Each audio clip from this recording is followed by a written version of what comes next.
আসসালামু আলাইকুম প্রিয় দর্শক, শুভেচ্ছা নেবেন। গত রাতে বেশ কয়েকজন ব্যক্তি গ্রেপ্তার হয়েছেন।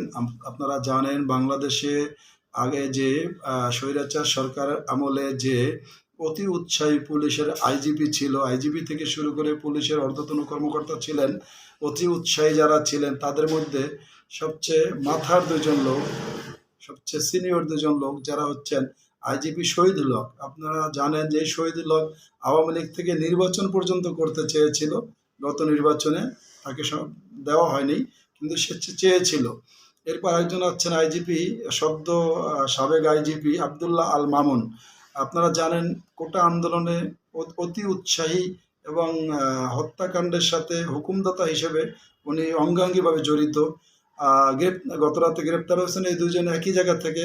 এছাড়া গ্রেপ্তার হয়েছেন মোহাম্মদপুর থানা ছাত্রলীগের নাইমুল হাসান রাসেল।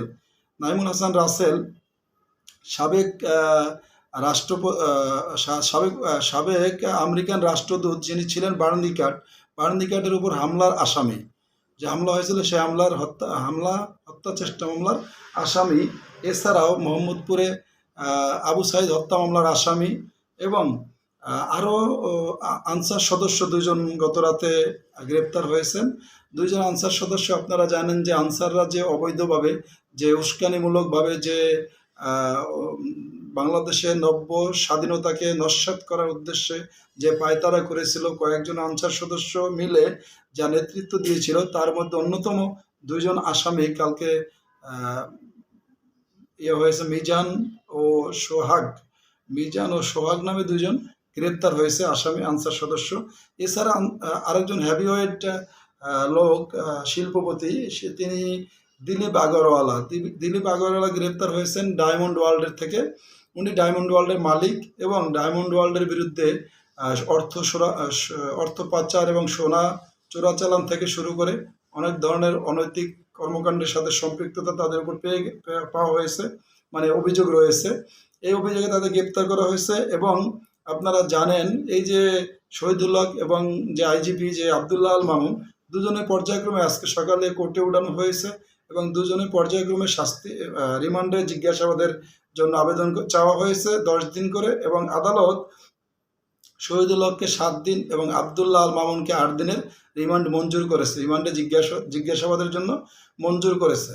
সুতরাং আজকে আমরা একটা স্বস্তির নিঃশ্বাস ফেলতে পারি। আমরা ধারণা করতে পারি যে বাংলাদেশে যে ট্রেন্ড শুরু হয়ে গেছে যে কোনো কেউই বিচারে উঠবে না, সে যত বড় শিল্পপতি, যত বড় প্রধানমন্ত্রী এবং যত বড় পুলিশের কর্মকর্তা হোক, কেউই আইনের উঠবে না।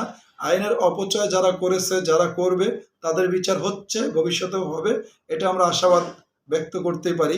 আমি ধন্যবাদ জানাচ্ছি বাংলাদেশে 18টি জনগণের মধ্যে থেকে ডক্টর মোহাম্মদ ইউনূসকে যে এই অভিযান শুরু করার জন্য। আপনারা এছাড়াও জানেন গত রাত থেকে অস্ত্র উদ্ধারের যে জমা দেওয়ার যে টাইম ছিল, সেই অস্ত্র উদ্ধারের জন্য অভিযান শুরু হয়েছে। সুতরাং আমাদের বাংলাদেশ, নব্য স্বাধীন বাংলাদেশকে একটা ভালো, উন্নত, সমৃদ্ধ এবং বিচার বহির্ভূত হত্যা যেন আর না হয়, কারো উপর জুলুম নির্যাতন না ঘটে, সেরকম জবাবদিহিমূলক একটা স্বচ্ছ ভালো রাজনীতির দেশ হিসাবে গণ্য হবে। ভালো রাজনীতি এখানে ফিরে আসবে, এই আশাবাদ আমরা ব্যক্ত করতে পারি। ধন্যবাদ সকলকে।